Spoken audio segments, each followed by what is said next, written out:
Good morning, good evening, good afternoon, whenever, wherever you are, ladies and gentlemen, boys and girls, children of all ages. Steve with Census Fidelity coming at you with my main man, Judson Carroll of southernherbs.com, appalachianherbs.com, my main writer for Herbs That Heal. He is the brain behind all of this. I'm just the one for comic relief, and I do a bad job at that. Anyways, Judson, how are you doing? Thanks for coming back on. How you been?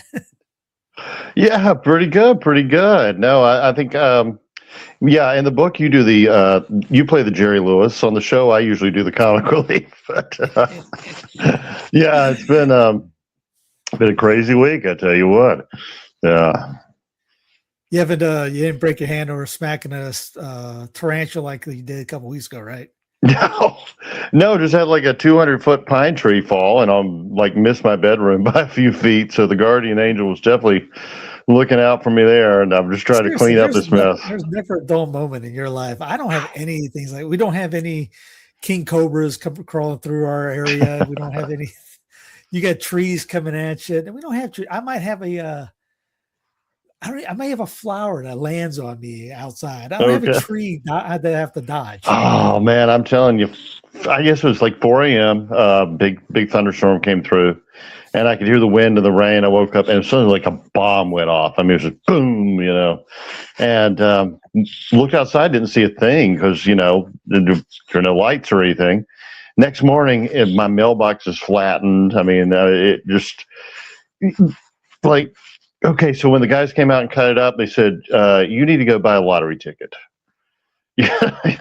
This thing came that close, really, seriously. But, yeah, so, funny about the lottery ticket, I had to get my car fixed up twice. You know the video I showed you? Yeah. So one of the things they did afterwards was they send you a thank you card. Thank you for the business, which they should after you pay them rent. Yeah. And it was a lottery card. And I go, well, this could be real good if we win something, but then you miss it and you're like, well, they say, write a review online. I want to say, yeah, thanks. All I got was I gave them $2,000 and they gave me a lottery card that won nothing. Thanks. Yeah. But, back when I was working in politics, I was working in Raleigh state government, and when they were trying to approve the lottery or not. And I was opposed to it, not because of, something about gambling or whatever. It's because you give that much more money to our government. Do you know how they're going to misspend it? And I have been proven right in that regard. We ran a sports bar in the 90s. My dad did. And I cooked and things of that nature. And we joked that we had a casino in the back. So because we had to get around all those rules, we used to have a craps table and things like that in the front. So then they passed a new law that you couldn't do that. They ended up taking the building right next to it and doing the games back there. And then the lottery came through, and that was the last year of the sports bar. Dad sold it because it was so much that was coming in, and they made it illegal. You couldn't play cards in your house. Yes. There was actually like SWAT breaking into people's homes, but you could play the lottery. So state approved gambling. Yeah, well, that's the Carolinas for you. I mean, oh gosh, I remember all the casinos in South Carolina and such, like right on the border and everything. But then, I always look at it, it's like we got all these Baptist ministers and everything, and they're like, it's just wrong to drink. You don't drink, it's wrong. But of course, if the state does it and puts it in an ABC store, it's wrong to gamble. But if the state has a lottery, it's crazy. Joke, I guess, when the Baptist ministers don't recognize each other when they're in the back door Hooters or something like that, and they're going in the back door, all that they're there, but they just go out the back side. Oh yeah. Well, I do have one little bit of housekeeping before we jump into it, and if you'll indulge me for a minute. So about 2 weeks ago, some probably Nazi white supremacist, anti-Catholic, put a review on one of my books, The Christian History of Herbal Medicine, on Amazon, saying that it was full of anti-white propaganda. Now, I know you've read the book. I don't mention race in the entire book from page 1 to How is that get 250. approved? I don't know. I don't know. I mean, it's malicious, it's slanderous, it's absolutely false. And I have been fighting with Amazon for about 2 weeks, and they will not reply to me. They will not respond to me. So just put a reply underneath that say this. There's nothing about that. They won't let me. You can't comment on reviews anymore if you're the author. So for your huge audience of several 100,000 people, if any of you have an Amazon account and can go to my book, The Christian History of Herbal Medicine, and report that review, I would be extremely grateful. Apparently, Amazon does not listen to its authors. They like to make the money off of us, but they don't like to answer our emails or respond to us via anyway on customer service. And for about 3 weeks, this guy who was, I really think it's just like an anti-Catholic bigot who decided to come up with some kind of slanderous remark. If y'all could just hit report, and if you have the book and if you like the book, leave a positive review, that would be awesome. It's just a history of herbal medicine in the Christian practice. I mean, and I give a lot of props to some of the Protestants after, the Reformation that kept the tradition going. I don't, it's just a pure, straight history book, not ideological in any way, except I do very explicitly explain the Catholic tradition of herbal medicine, But who am I talking about? I'm talking about Greeks and Romans and Germans and English and Irish. We're all white. I'm not sure how someone could accuse me of having an anti-white bias unless they were absolutely. The history and practice one? Yeah. Christian history of herbal medicine. Oh, Christian history. Okay. Yeah. So, yeah, if y'all could just, if you have an Amazon account, report that review. And if you want to leave a good review, that'd be awesome too. And there's another review on there. It's kind of funny. That's just some like Protestant anti-Catholic saying, this is a Christian book. It's a Catholic book. And I'm like, well, all right, let her have her own opinion. I'm not going to worry about that one. But literally, I did not mention race at all in that entire book. And unless, your screen's a little off, I'm pretty darn white. You look at it. You've confused some people before. Yeah. You have to send it to me. I've been looking. Maybe they did take it off. I can't find it right now. It was there a few minutes ago, but yeah. Send it to me and I'll put it up in the chat. Sure. Will do. It was I think it was like June 15, June 16. Dude left that review and I saw my book sales just like plummet when he did that. So honestly, if I knew his name, I would sue him for slander. But Amazon won't give me his name, much less communicate with me about, what to do. Yeah. I'll take a look, see if I can find it on here. But throughout the show, I'll take a look at it. But that's no problem. No problem. No, you got viewers that will be the church militant. We need the church militant to be militant on such matters. But yeah, I mean, it's just crazy when someone really there are issues with your Catholicism, and they will come up with all kinds of reasons and excuses to come after you. Oh yeah. This is mystical book based off of Catholicism and other powers, not Christian at all. Okay. I see. There's that one. Yeah, I'm like, well, she's an idiot. Just let her go. Infected with anti-whiteism, Mr. Carroll. That's it. His writing style is also infused with some arrogance about his Catholicism. I couldn't make it past page 20.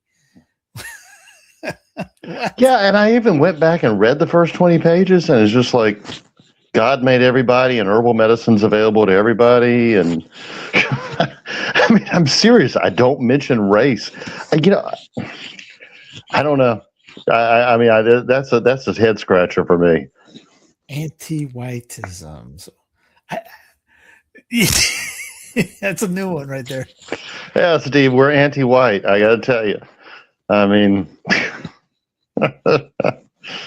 Yeah, I'll send that. That's a new one. I sent it to a few friends. They can check it out, but I already hit the report button for you. And all I right, you thanks. can't comment underneath. That's I Yeah, can't they took comment that underneath. away. They took that feature off. Yeah. Yeah. You used to be able to say this guy's an idiot, but now you can't do that. But That's hey, probably why. That's probably why too. Oh man. Anyway, so yeah, speaking if of I'm Andy White, I'm anti-writers, going to start talking like Red Fox. That's all. I'm just warning you. I'm going to be Fred Sanford over here. You big dummy.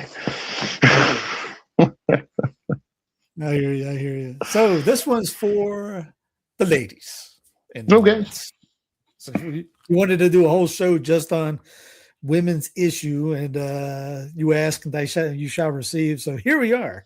For the women, that doesn't mean the guys tune out. You might this might help you understand and help out your wife, kids, daughters, maybe your mother, things like that. So across the whole kind of all the kind of caboodle, I guess. I guess one easy one to start out with red clover, just for the Catholic version of it is. I heard there's a legend that when Eve got kicked out of the garden, that the last thing she did was pluck out a red clover. Yeah, that's one of those legends. Red clover has some estrogenic properties, and it's said to be somewhat soothing, both for we'll just call it PMS. Everybody knows what we're talking about, premenstrual issues, and for menopausal issues. Turns out it has some not so much estrogenic, but progesteronic properties. And honestly, it's one of my favorite flowers to like harvest and throw in a salad if I'm out wild harvesting. But as guys, we got to be a little careful of that. It can actually increase estrogens. It's delicious. It's got a very sweet, mildly lettucey kind of flavor. It's really, really good. But yeah, that's one of those, especially for the menopausal formulas, where you might be combining that with like soy and other estrogenic type compounds. It really does seem to affect the progesterone levels. Now, of course, I've got to give a big caveat in that I'm a single guy. I've never been married. My longest romantic relationship has probably been 6 months, if that. In my entire that's why. Okay, so I don't have sisters. I don't have, I can only tell you what has been recorded by other people because I have no specific experience with such issues whatsoever, except that like when I was, with a lady who was having some cramping issues or something, I might be able to give her an herb to help her out. And then I've also been with a couple that had like some excessive bleeding and some herbs that would kind of astringe that tissue and calm it down a little bit. Yeah, I was going to say it's hard for people probably wondering how do these two guys going to talk about what helps a woman out. Well, we can only go with the evidence there, and it's like a teacher just here. This works for here. I haven't tried this yet. I haven't tried for myself, but this is how it's supposed to work. Well, sure. I mean, how many college professors have actually done what they teach? Find one. Yeah. I mean, I'll challenge you. Find one who's actually done what he's teaching, right? But that, it's okay. Some of these I have actually seen work, like with excessive bleeding or the cramping, excessive cramping, or stimulating menses. Yeah, a lady got in touch just, I guess, yesterday and said, can you recommend some herbs for pregnancy and all that? And, my answer is always no, I can't. And it's not because the herbs don't work. It's because, one, I can't personally attest to them. But two, like you have raspberry leaf tea that every women's book and magazine will say take during pregnancy. It tonifies the uterus. There was one young woman on her first pregnancy who decided to take that to such an extreme that she was drinking about 1.5 gallons of raspberry leaf tea per day, and that induced a miscarriage. Well, frankly, if you drink a gallon and a half of water a day, that's probably going to do the same thing. You know, you got to be kind of careful, but you also got to really use common sense and also understand that some people can get a little obsessive with things. I mean, the other thing she asked me Oh about yeah, was nettle. And I'm thinking, yeah, nettle, absolutely. But, I don't know how much nettle you're going to use. I mean, best advice on that is if you have a midwife in your area who uses herbs, that's someone who specifically has dedicated their lives to herbs for pregnant women. And Mhm. that's where to go. There are authors like Rosemary Gladstar and Susan Weed who've written books on this subject. But yeah, you and we can talk in very general ways. But there's going to be a lot. If you want to dig into this, there's a lot more to dig into. That's all I'm Yeah. saying. I've read Rosemary's book on it. It's fair. I recommend hers for pretty much Yeah. every female that I know to get that. And the children's one that she has too is fantastic hmm as well. Yeah, she's great. Worked with her in the past doing different things for the Grow Network, and she's just very very down to earth. Very very good person to communicate with. She's not going to give you a BS or woohoo mysticism type kind of stuff. No, yeah, and like I said, I've in case, yeah, she shows you how to make gummies and hmm popsicles for kids and things like that. I mean, just the common, elderberry jam. For the female, I thought the women's stuff was fantastic. I didn't like the men's book, but again, she's not a guy, so Right. I will stick with the guys for that one. But I mean, the Yeah. female one, she was a go get it. She was a go to for it. Oh yeah, I agree totally. And Stephen Herod Buhner for the guy stuff. Stephen Herod Buhner was he died just I think 2 years ago, maybe three, during the COVID pandemic. He was the nephew of one of our Surgeon Generals of the United States.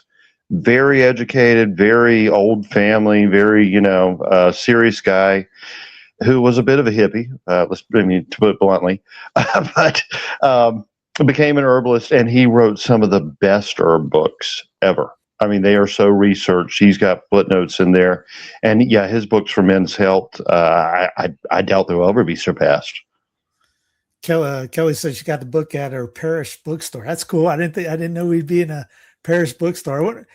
Kelly, what parish is it? Not to get them on the target radar or anything like that, but that'd be cool to know. Yeah, no, that's the book is taken. I don't know how many people have bought it. It's just cool how many people reached out saying it's helped them out. So yeah, what else? Mother's wort. I Yeah, have that in the brewing and the tincture section of the house. That I'm assuming mother's wort has something good to do with mothers. yeah, it's one of those herbs named after Our Lady, and okay, so motherwort is really, really good for, again, what we might call PMS. Nowadays, let's just put it that way. Nowadays, they say that's not a good term to use. Okay, I'm not sure what the right term to use is. I didn't get that memo. Yeah, in earlier times they called it hysteria. Yeah. Now that's like don't ever say hysteria. But okay, let's talk about what was hysteria. Well, going back to ancient Greek medicine, hysteria meant constriction around the lungs that could be brought about by emotions or an illness that would cause fainting and excitability and agitation.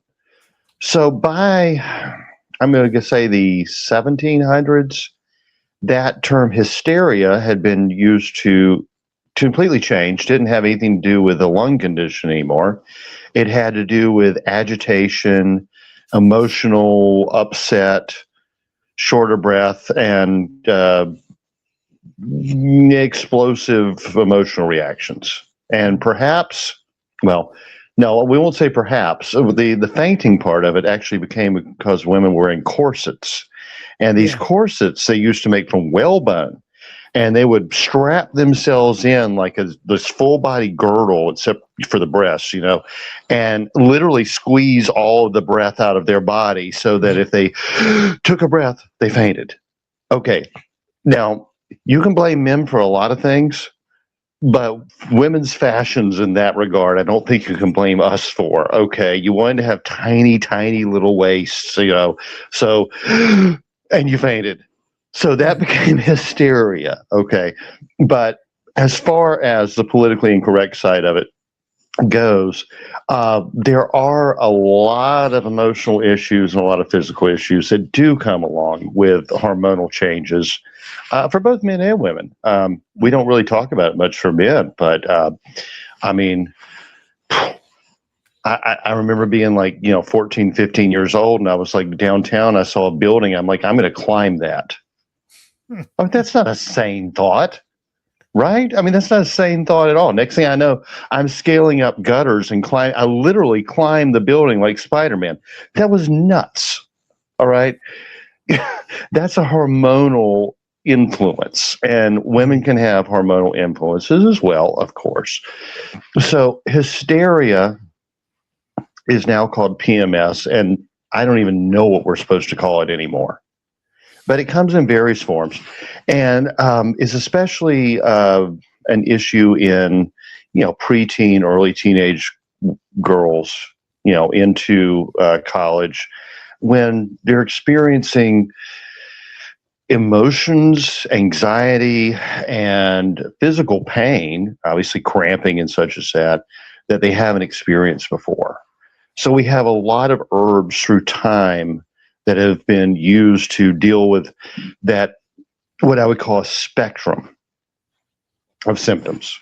Mm-hmm. So motherwort is really good in that it seems to help the emotional aspects. It kind of calms things down. Some women have said that it can almost like calm things too much, almost causes depression, but it does have a very soothing effect. Now, it is called motherwort, but it should never be used by pregnant women because it will induce menses, and anything that induces menses will cause a miscarriage. There's another one that is named after Our Lady. It's kind of, you kind of, after you hear it, you're like, oh yeah, that makes sense. Lady's Mantle. Like, wow. Yeah. They literally named it after Our Lady's Mantle. Yeah. And like mother's wort, they say the reason it's called mother's wort is because it causes an oxytocin release, which makes you feel like you've been hugged by your mother. So you're like freaking out, you're getting all worked up, and you're getting all, and suddenly you just calm down, right? And so, I mean, very much associated with the Blessed Virgin. But yeah, Lady's Mantle, very much the same. It's gallium, and it has so many good effects. It will also bring on delayed menses in like a preteen girl who's really having a hard time. It will bring on that first menses, and it really helps a lot. And I wouldn't know, but apparently that's like the most traumatic time. So anyway, for the rest of your life, though, you can use it because it's also a very good lymphatic. It will cleanse the lymph system. It will help us with all kinds of viruses and environmental toxins and, all kinds of good things like that. And just guys can have Lady's Mantle too, right? Yeah, absolutely. That's one that's not estrogenic. Yeah. Oh, by the way, if anybody's wondering, I did what Judson asked about his concoction for lemon balm. I got some lemon balm growing wild in the back, thanks to a few birdies. Went out there, packed up a blender, threw some Everclear in it, hit frappe, threw it in the half gallon mason jar, threw it in the fridge. But I think you said throw it in the fridge. Yep. Man, that thing tastes. One thing you can taste the lemon. It tastes really good. Yeah. I did it once without doing the fridge. Did not taste. It's got this green, and the taste is way better than what I did before. Okay. So yeah. No, it's great. I mean, I love lemon balm. I don't use it as much as an herbal medicine as I do a lot of herbs. I mean, it's a nice addition. It's calming, and it's got a lot of different great aspects to it for colds and coughs and flus and all kinds of stuff like that. It's one that's also good for cramping and several menstrual issues. Mhm. I love to use it culinarily. It's down at Holden Beach. Mhm. That's where my grandfather built our beach houses. He was such a genius. He decided he was gonna. He wanted his family to have a beach house, so he picked the poorest county in North Carolina where they didn't have sewers or running water. And at that time, believe it or not, it was Brunswick County, North Carolina. I mean, Brunswick County is now full of millionaires in golf courses, right? At that point in time, they did not have running water or sewers throughout the entire county. That's So like he Myrtle went Beach. down. What's that? That's how like Myrtle Beach was before Yeah. Hurricane Hugo. It was nothing. It was a putt-putt place, and then Hugo Yep. hit, and some lady named Oprah Winfrey decided to go down to this little old town in South Carolina. Next thing you know, everyone, their brother's moving there.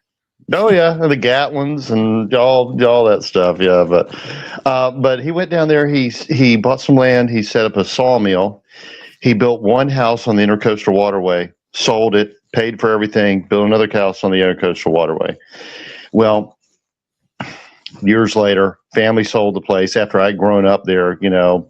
Cast netting for shrimp and fishing in the tidal creeks, and just like thinking this is just. Well, it's paradise, but it's paradise if you expect everything to bite you every second of the day. Yeah, I mean, every single bug, every single your spiky plants, yucca plants, you're just going to be ripped to shreds. But there was a place down there, and went out fishing, and they had lemon balm and lemon verbena actually growing in the backyard, and it was like late October, and the bluefish were running. So I went out there and I just started throwing like double rigs with a little bit of cut shrimp. And I was catching bluefish just hand over fist, right? And nobody on the beach actually wanted them. They were throwing them back. And they're like, they get so mushy. They're no good. I'm like, dude, give me all of them. Just I'll take all of them, right? And I come back with like a cooler full of 27 pounds of bluefish. And immediately I'd cut them through the gills, I'd bleed them out, and gut them, put them on ice, and I went back to that yard, and I mean must have had 27,000 mosquito bites by the time everything was cooked. But I put that bluefish on the grill with lemon balm, lemon verbena, and cut lemon, and a little parsley, and I grilled them up, and I'm telling you, that was finer than the very best tuna you will ever find in your entire life. Oh, it is like, it is one of the best herbs culinarily, and yeah, it is so good. Yeah. I got it in the pot. I don't have it in the ground, but I got it in the pot. You get some fatty fish. You could get some tuna or something, or some salmon, and throw some of that stuff on that. Man, it's good. I can see that working real well. Oh yeah. Oh yeah. Yeah, oh yeah. You got me thinking like shepherd's pie, but I'm not thinking shepherd's pie. There's something called shepherd's purse. Oh, shepherd's purse, yeah. So shepherd's purse is in the mustard family, and it's called shepherd's purse because the seed pod is essentially a small triangle, and apparently that's what shepherds used to carry their money in, was a little triangle of leather. Well, shepherd's purse is probably one of the 3 most astringent herbs, and it has probably saved millions of lives over the past several thousand years. It is the very best thing for internal bleeding and for excessive menstrual bleeding. I don't really think doctors really warn most women about this ahead of time. I've had several in my lives, relatives, friends, girlfriends, a lot of times right before they hit menopause. They'll start developing uterine cysts. And this cyst is essentially just a mass of tissue, but the body sees it as essentially an embryo and starts feeding it. Well, it can't be fed. It's just a dead mass of tissue, essentially. It's a polyp, if you want to look at it that way.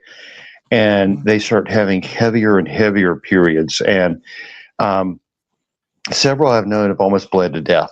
I mean, it's serious, very serious. And for some reason, everyone I've spoken to said, well, the doctor never told me this was going to be a potential. No one ever told me this could happen. But it is so, like, maybe 46, 47 years old.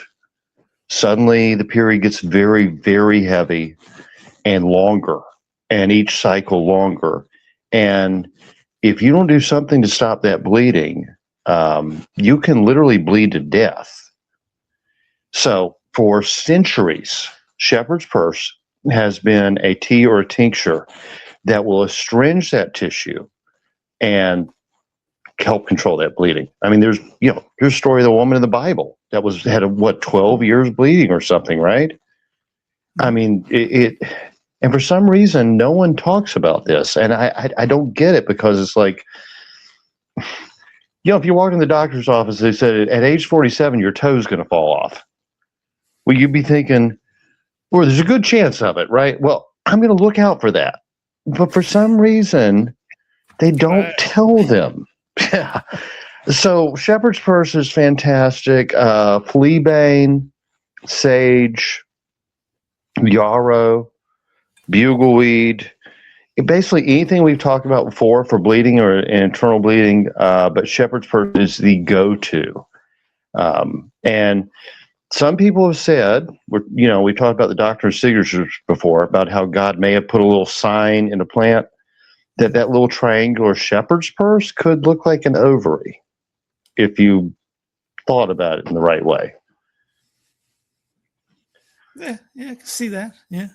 Or some kind of female organ. We'll just go with that. Yeah. You said there's always something to it, because, like, wow, I mean, there's always something for everyone out there. Like, I mean, I'm totally out of left field. I mean, right now you got sumac on the side of the roads. People can make some lemonade out of. Yeah. Oh, I love sumac. We talked about it last show. I love sumac, and it is everywhere in the Piedmont, North Carolina, going up to the mountains. Staghorn sumac. I mean, it's like everywhere. And astringent, it can help with bleeding. It's very high in vitamin C. It has, immune supportive properties, antioxidant, anti-cancer properties. Very, very good for stopping diarrhea, as diuretic properties.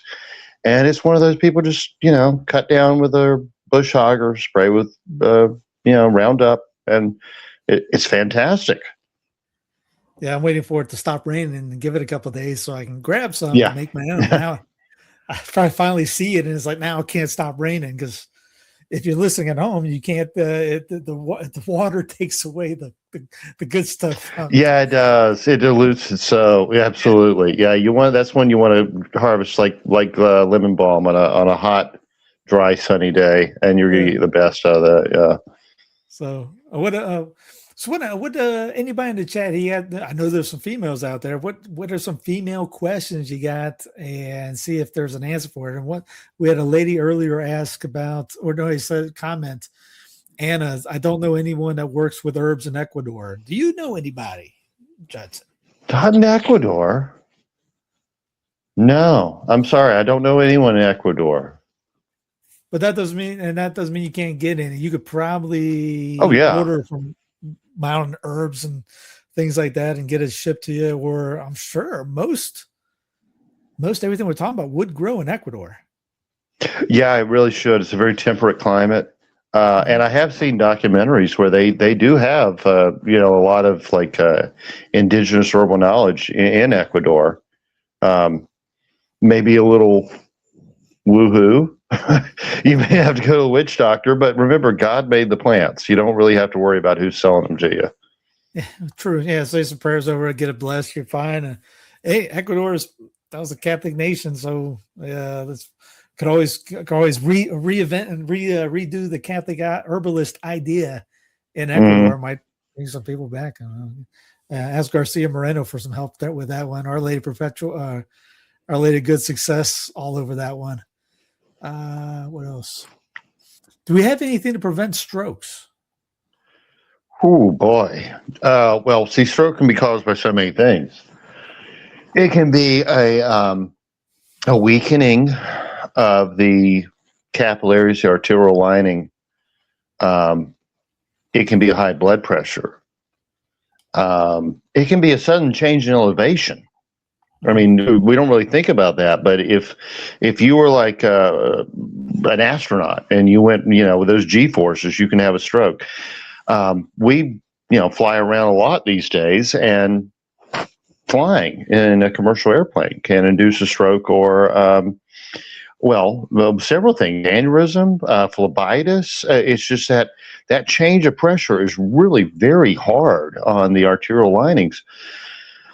To prevent stroke, okay, so I'm probably going to say something fairly controversial, and that's, to the best of my knowledge, here in the year 2026, I think it is, the theory of cholesterol deposits in the arteries is nearly 100 years old. It was really established in the 1950s, 60s, became popular in the 70s that these cholesterol deposits would cause heart attacks and strokes. In 100 years, that's never once been proven in any clinical study. The doctors will tell you, you have to reduce your cholesterol, you have to take a statin, you have to do this or that. It's never been proven that cholesterol can actually do you any harm. Now, if a little bit of that cholesterol has collected in an artery, I guess a vein, I'm thinking more arteries right now, and a little piece of it breaks loose and goes up and causes a problem in the brain, yeah, you can get a stroke. But what is the answer to that? Well, we know that if you reduce that cholesterol, you take it out, you start having symptoms of dementia, Alzheimer's, tremors, depression, bipolar disorder, frozen limbs, paralysis, tremors. I mean, we know that if we reduce the cholesterol in the system, we bring on like 1,000 problems. But for some reason, that's all our medical system concentrates on. I guess it was in the 70s or early 80s, there was a study that showed that the reason that cholesterol was depositing was because of little tears in the tissues of the arteries. And those little tears were caused by lack of niacin. Now, I think since then they found a few other B vitamins and some antioxidant vitamins that are all essential for maintaining the smooth and hard, tight. I mean, I'm not talking hardening of the arteries. I'm talking toned. Mm-hmm. Whenever tissue in the body loses its tone, that's when you start to see problems. That's when things start to collect. That's when it gets little pockets of fat here or pockets of, we want to keep those things toned. So you look at vitamin C, you look at vitamin A and vitamin E, you look at beyond vitamins, because our understanding of vitamins is actually very 1920s. There are phytonutrients in a raspberry, in a blackberry. There are thousands of, there's a word, it's not coming to me. I'm just going to go with phytonutrient. But anyway, these compounds made of these vitamin-rich acidic substances that tonify that tissue and keep it healthy and prevent cancer. They're antioxidant. Well, when that tissue is strong and healthy and tight, and as it should be, it's not collecting all these little deposits of cholesterol or fat, if you want to look at it that way. So the first thing to look at, okay, I'm going to say the first thing to look at is risk factors. What might cause a stroke? Do you have a genetic predisposition? If you do, maybe, follow the doctor's advice. And if your diet isn't great, clean up that diet. And that does not mean take on some vegan or vegetarian diet. That is the worst thing you can do. Get grass-fed beef that's full of vitamins A and E. Get, wild-caught salmon. Get the good stuff, okay? If you can't afford to get the good stuff, do like I do. Go out and get it yourself.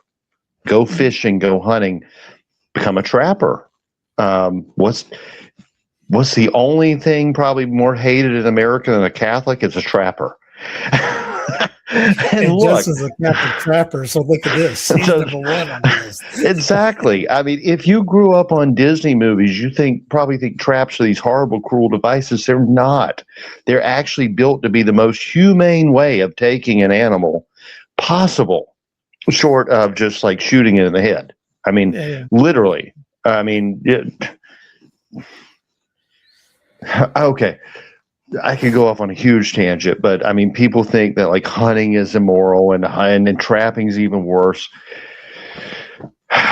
Life isn't Disney, y'all. First of all, deer. I got for Good Shepherd Sunday, and Father goes, he talks about being for a good shepherd. And goes, one thing you need out the farm are bullets. And he goes, we don't live in a Disney movie. Yes. He lives in Montana and all that. He goes, you have wolves. You have to protect the sheep. It's not like these wolves come over singing and dancing and they eat the sheep. That's right. Well, I mean, just a few weeks ago, I'm looking in the backyard down here, and there's a doe with two fawns, and she starts kicking them in the head. Mm-hmm. I mean, deer do not have good mothers. When it's time to wean them, that's what they do. They kick them in the head until they go away. They never know their fathers. There's no Bambi's daddy got shot by a hunter or whatever, and the worst thing that can happen to an animal in the wilderness is to die of old age, because that means being eaten by parasites or torn apart by coyotes. Yeah. The very most humane thing that can happen to a wild animal is being shot by a hunter. The second most humane thing is a trapper. And why would I say that? You think traps are these horrible things. You can literally go stick your hand in one. Modern traps, we're not talking the old-fashioned bear traps with teeth and all that. That's been illegal for 100 years. You can put your hand straight into a trap, and all it does is grab you like a handcuff. Mm-hmm. If you're a little off-center, you might get a bruise. That's it. That's it. Okay, so an animal is going through the woods and it thinks it sees some food and it tries to grab it. I'm thinking a raccoon right now because it's going to go for something. And what they call a DP trap, a dog-proof trap, will literally just handcuff it. Mm-hmm. And what does it do? Well, it's an animal. It's not sitting there thinking, oh, I'm in trouble, I'm in danger, something's coming. No, it just sits there and thinks, well, I'm not going anywhere for a while. Cancel my afternoon. Yeah, I mean, that's it. They don't get agitated. They're not scared. They're nothing. I mean, literally, the propaganda against trapping is horrible. But if you eat a natural diet, that may mean for you raising chickens in your backyard. Maybe you have enough land to have some goats. Maybe you have a friend who's a farmer. Maybe you can go to a farmer's market. If you're dead flat broke and you have access to public land, you can eat fish and game every day of the year. You do not need food stamps.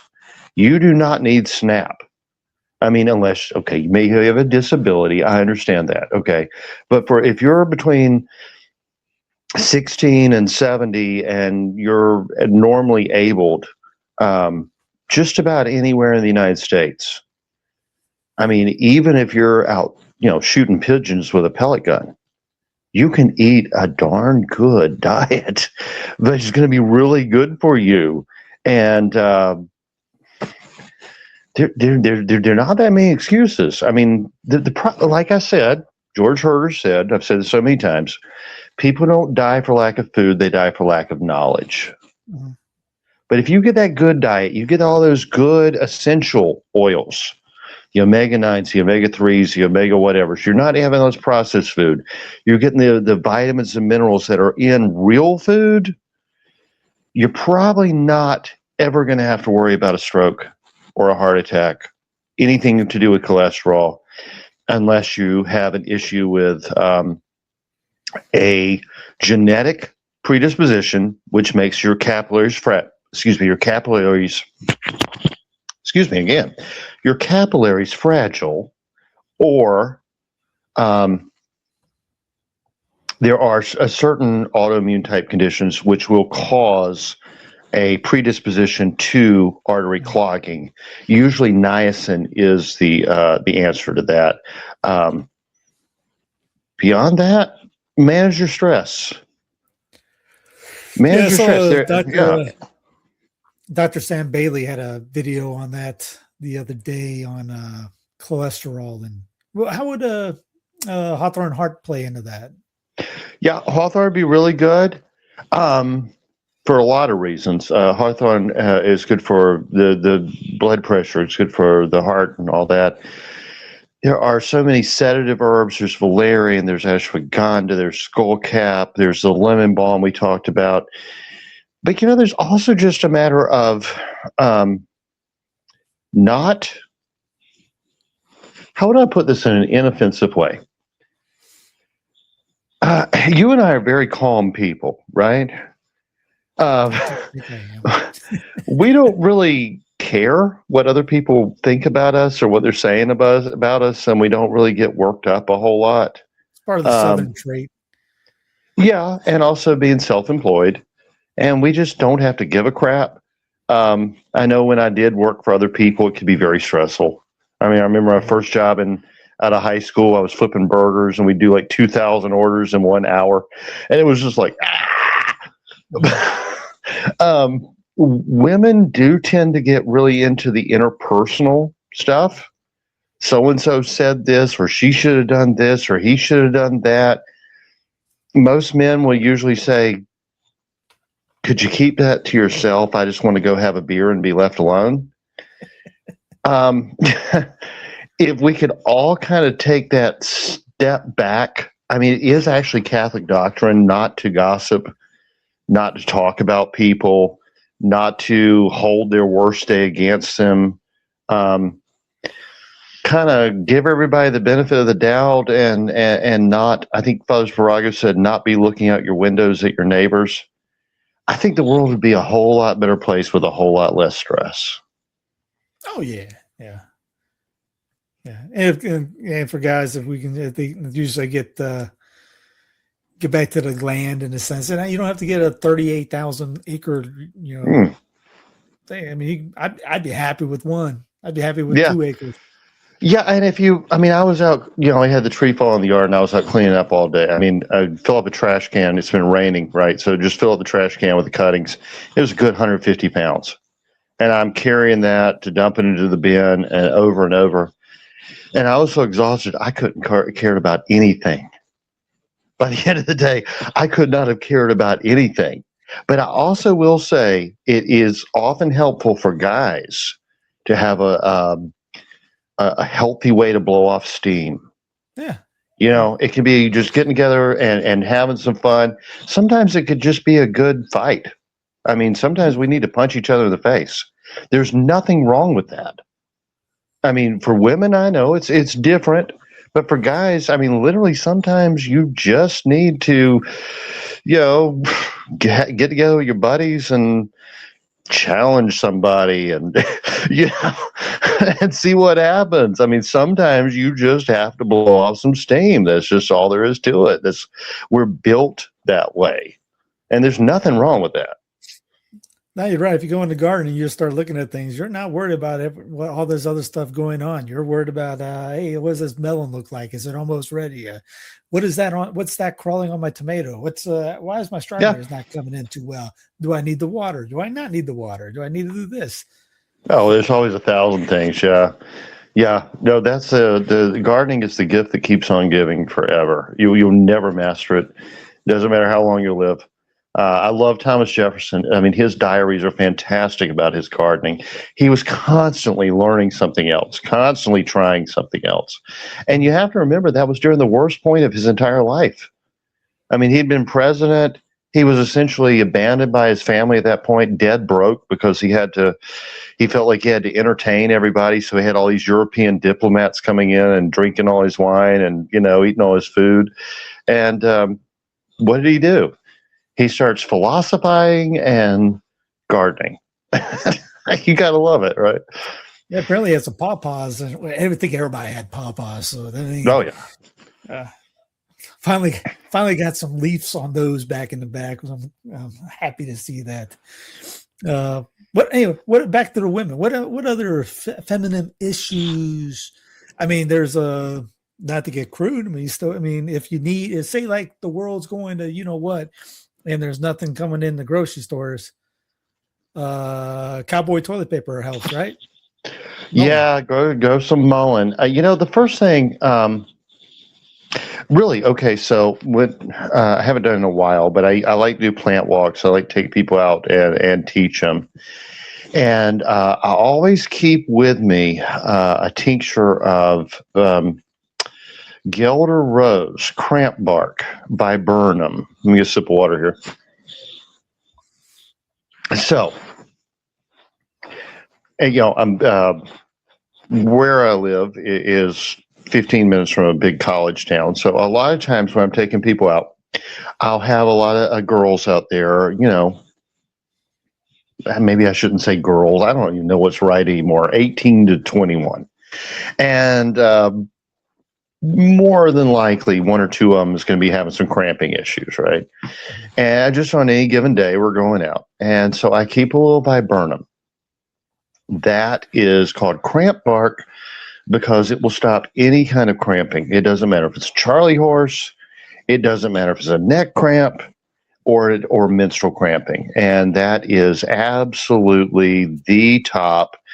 If I was going to plant 5 herbs, if I had a woman in my life, which I don't, if I was going to plant 5, I would go with Gelder Rose, Motherwort, Mugwort, definitely have some Mugwort in there, Lemon Balm. I don't know, maybe lavender. Those would probably be, and I guess maybe I even shouldn't even say this, but if it were a different situation, cotton, organic cotton. Mm-hmm. Now, cotton does the exact opposite as cramp bark. Whereas cramp bark is an antispasmodic, which will stop cramping. Cotton root from organic cotton, not commercially made stuff with a lot of chemicals in it. Organic cotton is it enhances the contraction of erectile tissue, and I'll just leave it at that. Mm-hmm. So there are herbs for every stage of life. So when someone goes, you go to a doc, people use as the excuse to use contraception is it's supposed to help with cramps. So there's your natural solution, right? That is cramp bark. Yes. Viburnum, certainly. There's several other antispasmodics, your skullcap, your valerian. There's several, but cramp bark is the best. And we have them all over the South. We usually call them haws, black haws, red haws, possum haws. I remember an episode of Duck Dynasty where Phil and Miss Kate were taking the kids out to collect red haw berries, and she was going to make them into jam. And Phil's like, you need to know this because you never know what's going to happen, right? Well, it's true. I mean, we used to have haws that were probably every square foot in North Carolina, and 90% of them have been eradicated for landscaping. Yeah. And these are just delicious berries. They make fantastic jam, but medicinally, they are the most powerful. One of the most powerful antispasmodic herbs I know of. Now, there are others. European mistletoe. That's not American mistletoe. European mistletoe calms the heart rate and is antispasmodic. American mistletoe will give you a stroke. it will increase the heart rate and is spasmodic. It will literally give you a stroke. So we don't want to mess with that. Yeah, you mentioned hawthorn. That's a good one. Lily of the Valley has some certain properties. Osimium. These are all more advanced herbs. They could be very dangerous if misused. Prickly poppy, California poppy. They have an opiate-like effect. Passion flower, hop spud. That growing in the back. Oh, it's a beautiful flower. Is there anything more beautiful than passion flower? It is fantastic looking. The first time I had it, I got it last year, and I put it on we got a little porch out back. It's cement, and I stuck one in there just waiting for it to grow a little before I put it next to. I thought, maybe it'll go up and down this little fence right here, and it'll look good. Because St. Thomas Aquinas and Charlotte, they have passion flowers, and if the flower's like that big, it's next to the trash cans. I don't think anybody knows what that is. And all these caterpillars showed up like literally hours later. I'm going, were they hiding? Where did these things come from? There's a butterfly. There's a passion flower caterpillar. I'm like, wow. So yeah, it's not just planting these for ourselves. You help the butterfly population. You have the pollinator population. Like I mentioned about the anise hyssop. Yeah, I think I got every bee in the county on that thing, and I'll just reach in there and they just move out of the way, and they just say, "We don't care about you. This is beautiful." Yeah. Oh man, I mean, speaking of passion flower, if you do get a chance to go down to Holden Beach, and like I said, that's where I spent most of my summers as a kid. Best memories, my grandfather and me out there in the tidal swamps over on the channel. He'd grab an oyster, open it with his pocket knife, slurp it down raw, and hand me one. And that was like the form. When you think, why did I become a forager and an herbalist? Well, that's because of my grandfather, or that's the way he did things.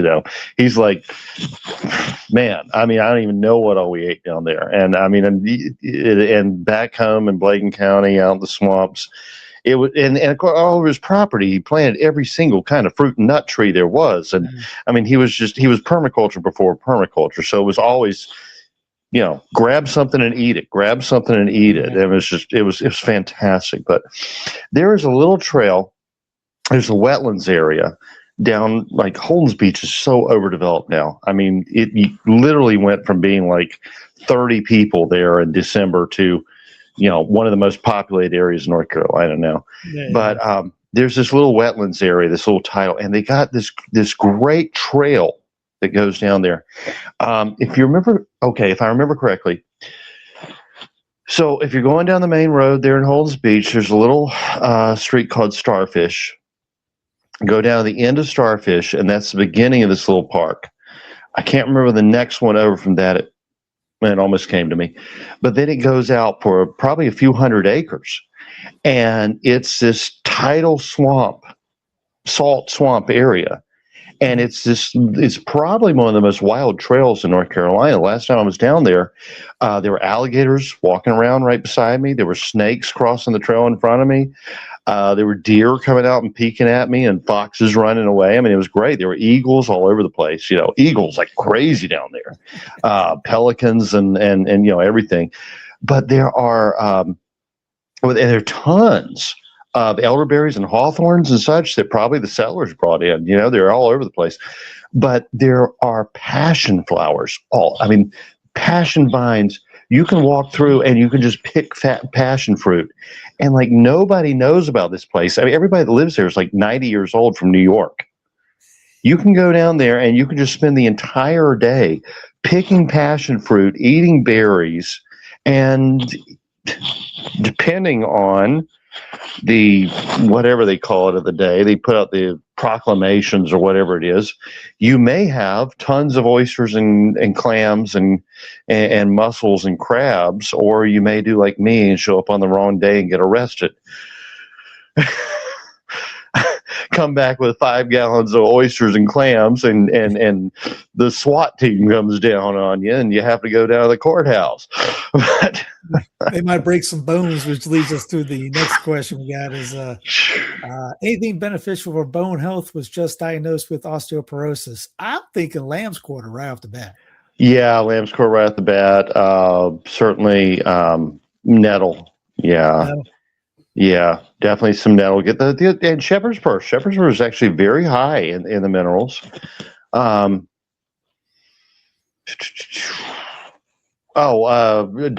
and sorrels. Docks more than the sorrels because you don't want the oxalic acid. But yeah, docks would be really good. And all those are pretty always easy to grow. Yeah, and certainly your cruciferous vegetables, you don't even have to go for something wild. Grow some collard greens, grow some turnips. Keep those. Oysters.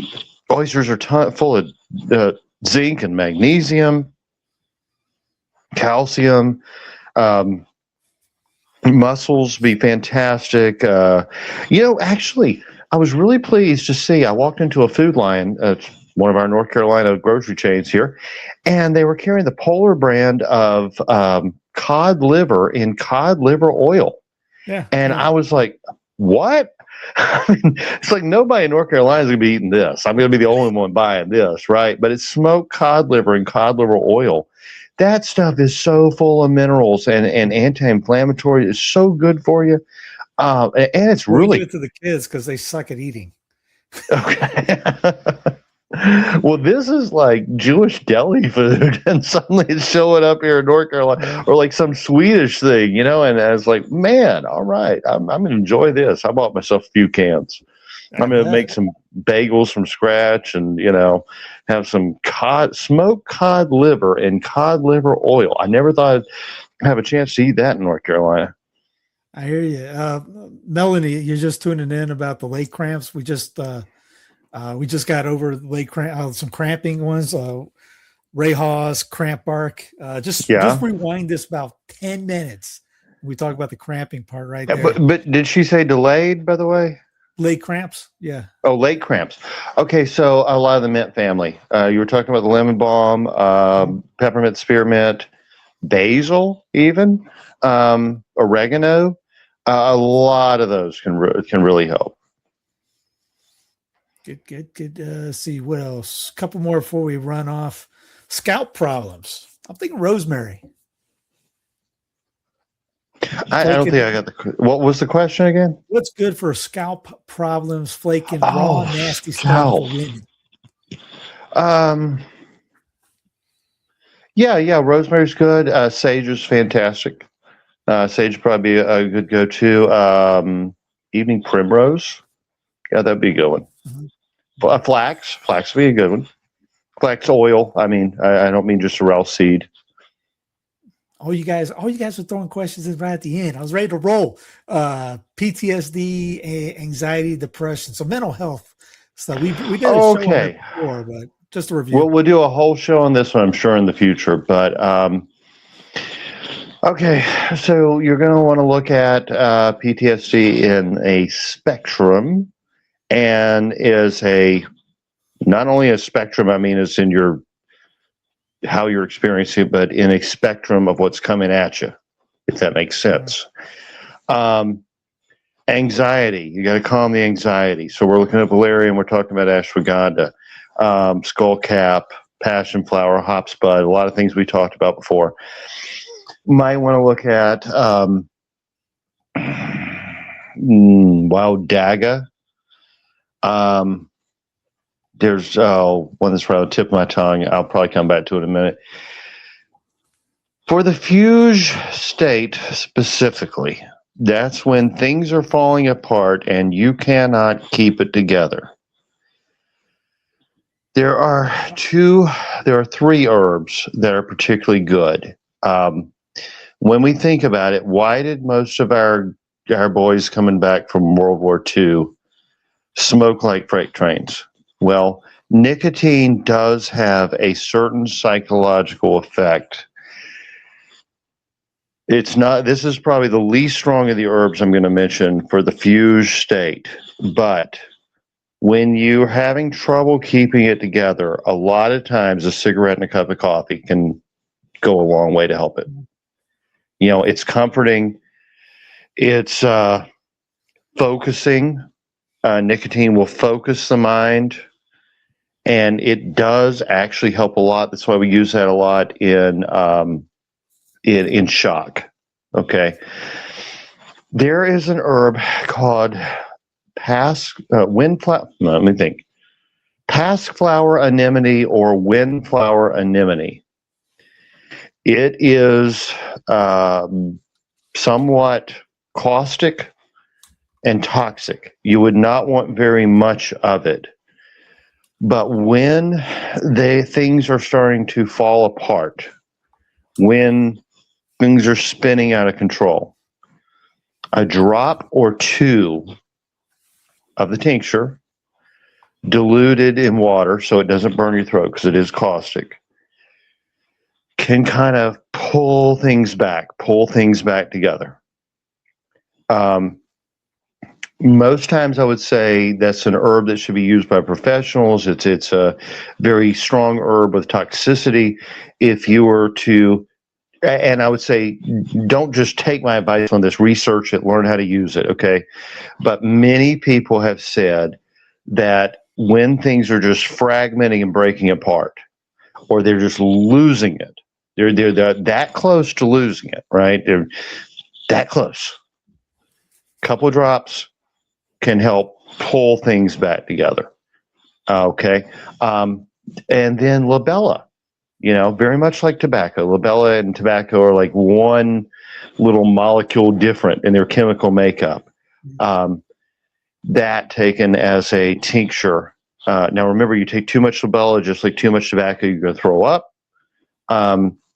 But it will kind of, how would I put it?